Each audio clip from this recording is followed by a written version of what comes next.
There it is. Hello, everyone. Welcome to Mental Health Matters. It is Saturday night, unless you're watching the replay. And then it is no longer Saturday night. It's whenever you are, wherever you are. So, welcome to Mental Health Matters. My name is Brooke Cheney. Oh, look, my name is right here in case you forget it, but it's also right there. So, there's that too. It is Memorial Day weekend. And why are we here? Well, Memorial Day weekend. We are here remembering those who have fallen in the line of duty and or were injured in the line of duty, which then caused them to die.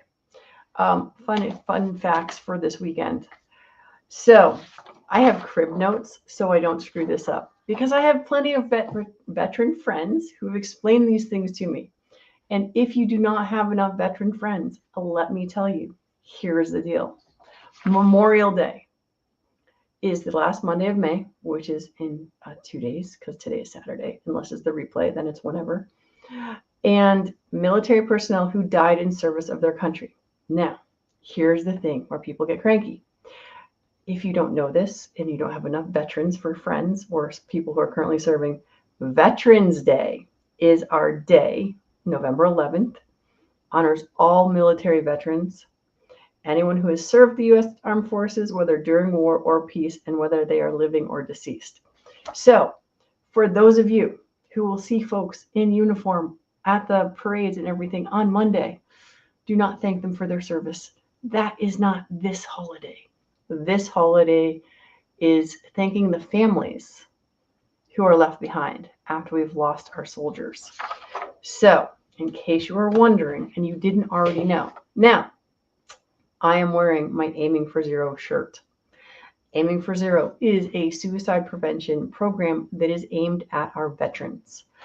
And Saturday night, why are we here? Because 2 out of every 3 gun deaths we hear about are suicides. So every Saturday night since 2018, I come on here and I chat with you folks for a couple minutes here and there. Used to be 5 or 10. Y'all have gotten chatty with me, so now it goes to 10 or 20. But I still try to keep it short because time is our most precious resource. So, Aiming for Zero, there's roughly 22 veteran deaths a day from suicide. On this weekend, where we are going to be traditions, right?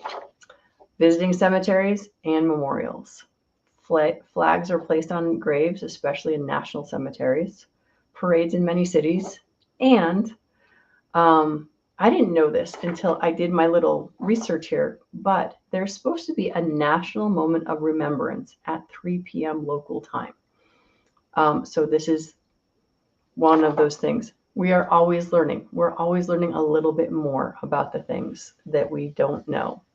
So unofficially marks the start of summer, and people have barbecues and other outdoor activities and family gatherings. So whether you're a veteran or not, we are memorializing the losses of life due to war. And war sucks because people always die in war. No matter who wins, there's always people who are going to be dead after a war. So Memorial Day is our weekend to honor the families who are left behind and thank them for their sacrifice, whether it was somebody's husband, son, daughter, whoever it is, and remembering that. Just like when we're talking about our mental health stuff, we want to remember the things we've screwed up in the past and we want to make them better. That's my sweet, kind way of saying everything that you have is due to the fact someone died for your ability to have it. Our freedom here in America is because my ancestors, maybe your ancestors, died in wars to get us to where we are currently. If we had the opportunity to wave a magic wand so that there were no more wars, that would be really awesome. However, until that day, on this weekend, it is a time to reflect and realize the price of our freedom and the sacrifice of so many families in today's day and age and all of our ancestors prior to now. Pretty heavy stuff, right? Happy Saturday. You know, I'm usually very happy, bubbly, all of those things. And I still want us to be happy and bubbly, but there is always that time for reflection. For those of you who are not in America, I will say that go to DC if you get a chance and go to the war memorials.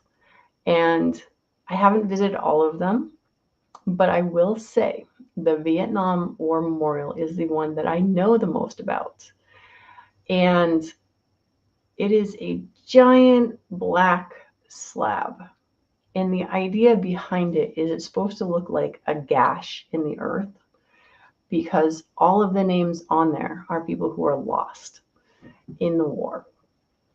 And there's a lot of names just on that one war memorial. And it's very striking. And it gives you pause to realize how many people died for your freedom here in America. And there's just so much that we could go into. My son is actually an amazing war buff. I should have, if I was thinking, I probably would have had him on tonight. But World War I was supposed to be the war that ended all wars. And that would have been lovely if we could have just one last war and be finished with it and be done. That'd be great. However, we haven't made it there. So when it comes to mental health matters and talking about Memorial Day and remembrance of those who have been lost, we should do everything we can to help those who are still here, including ourselves.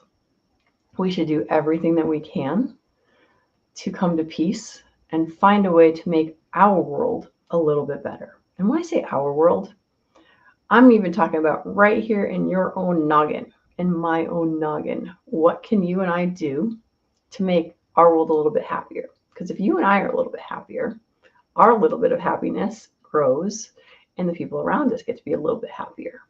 And if we lead by example and we make our world a little bit better and those around us are a little bit better, then maybe it can be contagious and we can keep this going, which is another reason why I come in here on Saturday nights and chat with all of you folks. Now, I am blessed enough to have my cohort, Mr. DJ, in here with me. And I am purposely ignoring the comments completely. They're hidden. I don't even see them popping by. And DJ is going to welcome everybody in and say hi to everybody. And he told me when I told him what the purpose and how we're going to talk tonight, that he had things to say. So, Mr. DJ, if you'd be so kind to say hi to the couple of folks that I have seen commenting, or no, it says that there's a couple of people out there. So you know the drill. You do the thing. Right on. Thanks, Brooke. Most recently in the room, I see Hillbilly Up is out there saying howdy to everyone. And before that, Viejo came into the room. Mike Ballinger is also out there. Sorry Fan 93 has joined us tonight. And early in the room, we had the Crabby Turtle. And maybe, if she's still awake, Chasing Ghost is out there listening tonight as well. That's your roll call for now. You know, I had to dig out a quote that was one that effectively communicated to me what Memorial Day meant. And I was a scout, I think, when I learned this. And so that quote is from Franklin Delano Roosevelt. And he said, "Those who have long enjoyed such privileges as we enjoy forget in time that men have died to win them." And I don't decorate any service person's graves on Memorial Day, but I do make a visit to the cemetery for someone who is no longer living and able to make those visits every Memorial Day. And yeah, the cost, considering what the cost of the freedoms are that we enjoy, when it's attached to the lives of others, I think Franklin Delano Roosevelt had it right. We too often will forget that is what provided us the privilege to be able to exercise freedom, democracy, justice. And I think that another thing that I thought of and reflected on the other day when I was thinking about the show was that one of the best things you can do is try to live a life that's worthy of that sacrifice. And I don't know that any of us are able to accomplish that while we're still living. It's something that I think we should all endeavor toward, but what an example to follow, one that comes at the ultimate expense. And that kind of sacrifice, unless the self-same, can never be restored. And so, yeah, my suggestion along with Franklin is don't forget and to actually spend that time in contemplation. Consider how it is that you have the ability to walk outside your door and be free, as free as it is that most of us feel these days, kind of thing. It's a wonderful thing to be able to live in this country and to have the sacrifices that were made to install us where we are today is something that we should not forget, truly. I also want to say hello. I also want to say hello to Abigail Sorsha Finnegan, just in the room, saying sup. Sup. Yeah. So I don't know if Tara is still out there or not, but yeah, she actually beat Krabby Turtle in for once. Because my favorite pink hand waving.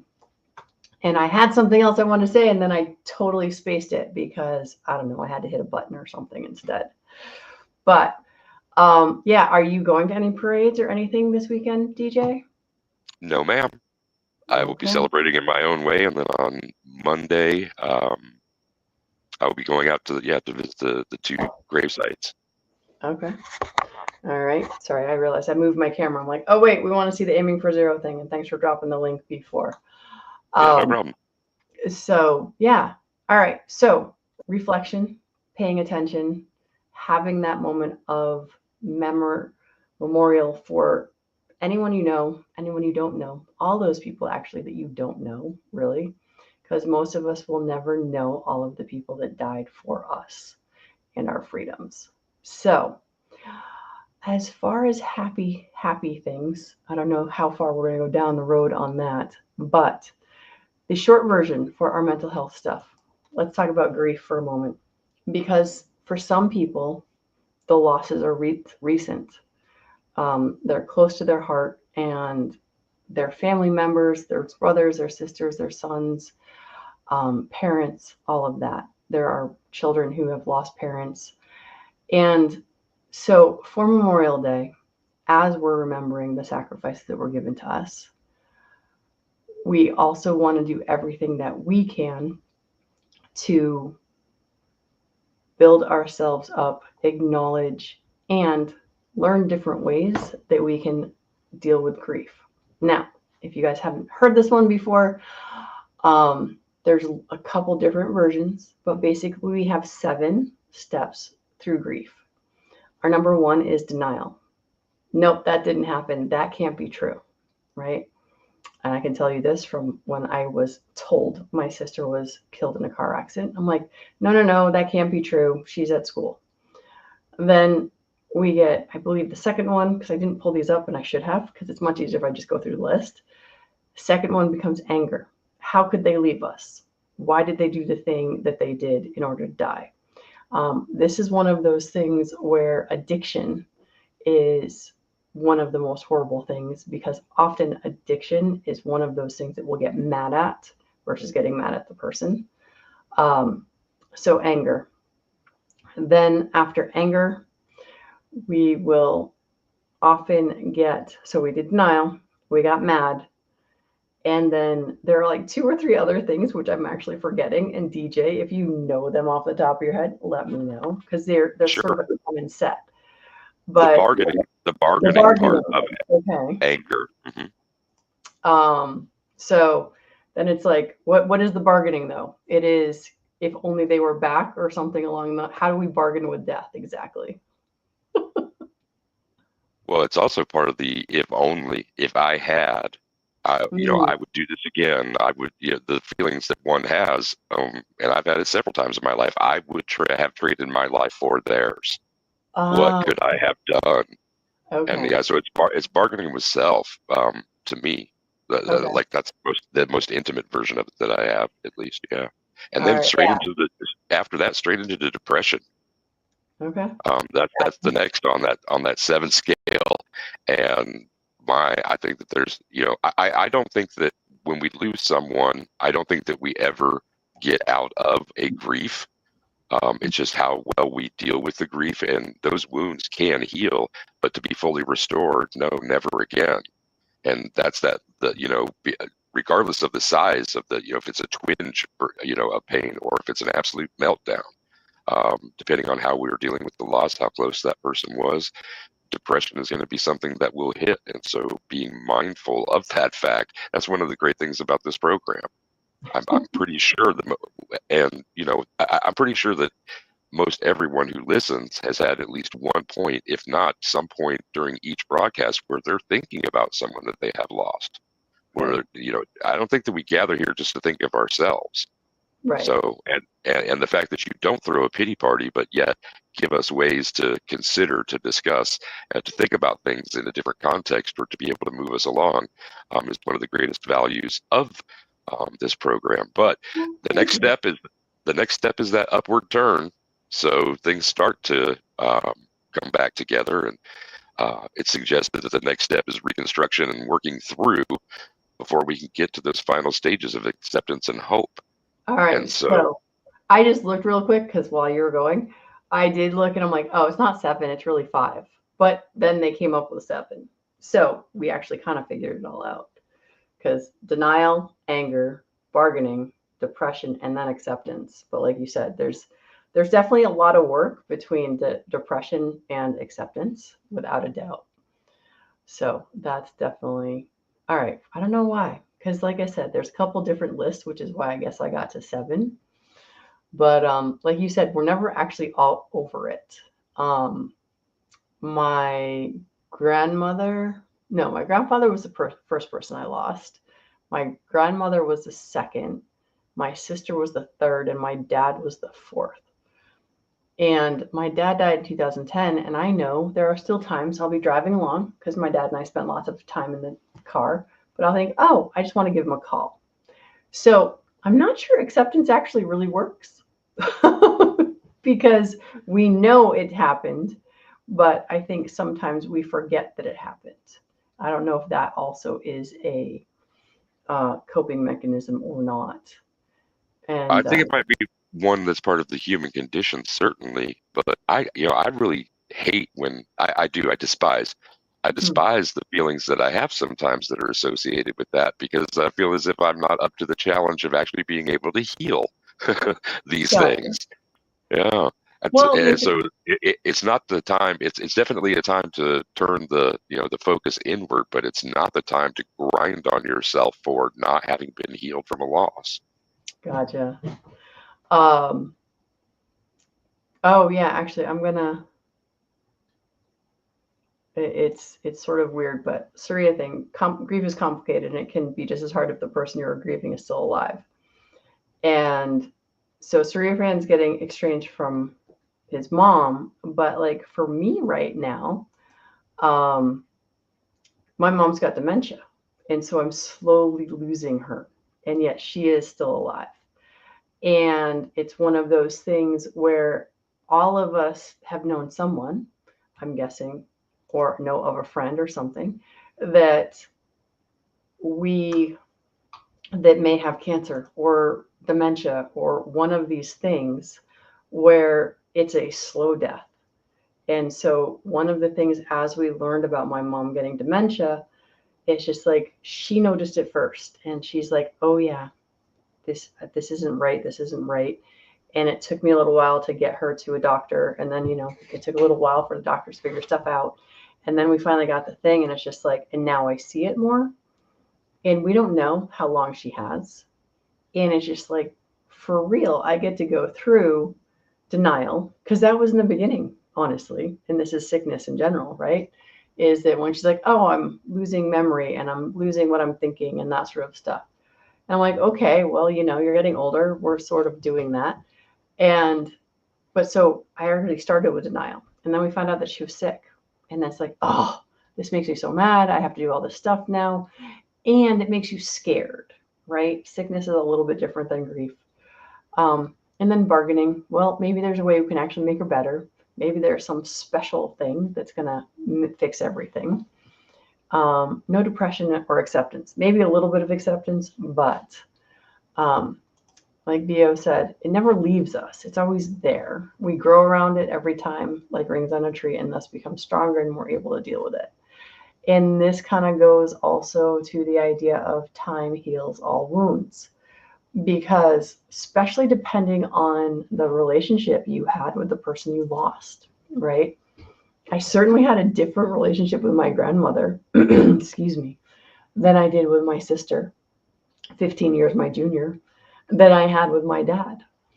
And it's one of those things where the relationship I have with my dad is very interesting, as most parents are, right? And this is why I warn my kids. I'm like, here's the deal. Uh, Parents are near impossible to train, just like children.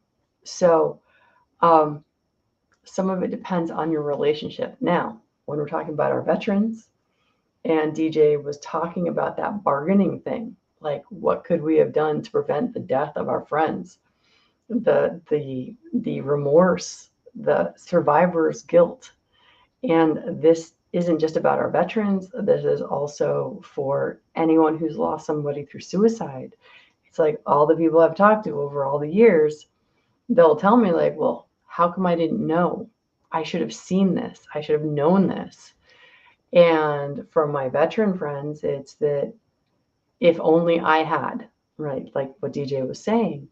And so there is so many things that go into our complexity of how we deal with stuff. And like Abigail says, healing is not a linear process. Just like when VA was talking about us growing, growth is also not a linear process. And, 13 years, 10 years, 50 years, you never know. And it's so weird because it'll just hit you out of the blue. Like it could be 30 years from now, and my sister may come into my head and I will start crying and I'll be annoyed that I'm crying because it's been 30 years. It's not yet. But it is, our brains are wired in such weird ways. And part of our mental health and our strength in here is becoming aware of triggers that set us off. If we're set off, what are the tools that we have that make us refocus and get better about paying attention to what's important? Now, I know Mike is out there, and Mike and I have had lots of conversations because, not everybody gets to wake up to your dead best friend. So Mike's got stories. And it's been a couple of years. I don't remember how many, but it's like Mike and I have talked a lot about, there's a lot to go through. It's like you wake up, your best friend is lying next to you, and they're dead. It's a lot to deal with, and he's done lots of things. I believe one of his favorite things right now is working with animals, because he goes out and he finds lost animals for people, works with animal control, stuff like that.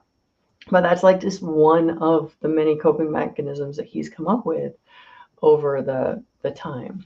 And all right, what did Jamie say? Jamie said, because I saw Theo, like a tree grows around barbed wire, keeps growing and leaves a mark with a key. Yeah, exactly. And be careful when you cut that tree down that has the barbed wire in it, because saws don't like that much. So yeah, plants are pretty amazing when we get into that. This is why people who have plants in their home and don't kill them, because that's not me. You might be able to send me a cactus. I might be able to keep that alive for a little while. But plants are pretty darn amazing that they can kind of grow around anything. So all of those things with that. I think the tree, pardon, but I think the tree, I think that's a great example. Storm damage, something that we all see seasonally, sort of thing. Trees kind of say, so I'm going to continue to grow. It's that resilience. We have that resilience within us as living beings as well. The times that we are most vulnerable and we have the least practice with, among them, death. Until you experience that in your family or in your friendship circle, in your community, there's no preparing for it. And so each experience that we have with with death is one where we can grow, one where we actually have to grow because we're continuing. we continue to live that. That's one of the missions, continue to foster that sort of growth, that survival instinct. The idea is not just to survive, it's to thrive. And human beings are almost as resilient, if not more so, than some species of tree. So, trees are a good place to start. No doubt. Yeah, so VA was saying even Jesus himself wept and mourned at the tomb of his friend Lazarus. And there's a guy who knew he was going to see him again. But loss is loss. However, I have to laugh because hillbillies, pet rocks last the longest for sure. So send Brooke pet rocks. It's true. I can't kill them. I might lose them, but I can't kill them. All right. And I don't think I want a lungfish, but that's okay. Same reason I don't have a parrot, because parrots live for decades as well. Yeah. So, and sorry, don't take it personal. Keeping plants alive is truly a skill, and not all of us have that. So anyway, happy Memorial Day, everybody. In that, be thankful for the freedoms that we have, and truly remember those who've been lost, and make sure you find happy, good ways to deal with that. And I mean, I think this is why, placing flags on graves. My in-laws do this every year. My father-in-law was in the service. My nephew's in the service. Well, was in the service. They didn't die in service, but my mother-in-law and sister-in-law still will go to the graves and put up flags for all of the veterans that have passed in our family. So doing something constructive, whether it's flags on Memorial Day, wreaths at Christmas time, whatever it is that help you do something that helps you feel your gratitude for what we have lost. And Jamie, I think, has a new topic for Friday night's chat. The very interesting, Jesus wept. Why? That's at least 3 sermons. So in case anyone hasn't been over to JH586 on a Friday night, which I'll admit I did miss last night. I can't even tell you what I was doing. But so I have no good excuse. But Friday night, Jamie has DJ, help me out, man. What is the name of Jamie's show on Friday night? My brain is like a little bit lost. The Georgia Shooting Connection show? Thank you. Yes, Georgia Shooting Connection. Because he talks about shooting stuff and rolls in some stuff about the Bible as well. So with that, all right, sir, this is it. It's almost a whole 30 minutes. I know I made a plan with my family. I'm going to bed for 10 o'clock because they all have to be in bed tomorrow. Tomorrow is a big family day. So DJ, if you would say goodbye to everybody and any closing remarks. And just real quick before I forget, for those of you who showed up last week and it cut out, the reason we don't have our intro and outro anymore is because YouTube killed it as soon as we played it. And that was the end. Oh, it's Matt. Hi, guys. Sorry. So anyway, last week we got cut off because they didn't like our intro. So we've taken that out. We're going to talk to Foss and get us a new intro that doesn't have guns in it so we can do this. I'd like to welcome Matt in here.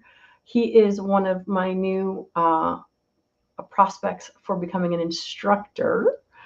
And he is, I'm super excited to have him as one of my new students. So anyway, I just want to call him out. With that, DJ, really, I'm going to go now. I'll let you talk. I'll go away. Goodbye. Right on. Thanks for bringing us together, Brooke. I did drop the channel link for Jamie JH586 out there in case you have next Friday free. You got to check him out. I'm also going to drop right now the link to the Hillbilly Up channel. He has a program that immediately follows this one. It's Guns, Beer, and Therapy. It's a good time hangout. And it's the kind of thing that a body needs sometimes when we're thinking about the stresses or we just had a stressful week. It's also a place just to build community. So I encourage everyone to get out there. Joining us tonight, we had Chasing Ghosts. The Crab Eater was out there. So was Sorry If Fan 93, Mike Ballinger, Viejo. Thanks for being out there, buddy. Hillbilly Up is in the room. So was JH586. Abigail Sorsha Finnegan's in the room. And Matthew Isham, that late addition tonight. As you think about Memorial Day, well, actually, everyone, spend a somber moment as you celebrate this weekend and through to Monday. Contemplate the privileges of freedom and liberty because those were hard won, and it is a great debt to repay in ways that are personal. So please spend some time doing that. And until we see everybody else again, be safe, have fun, take care of yourself and your crew, and rock. We're out.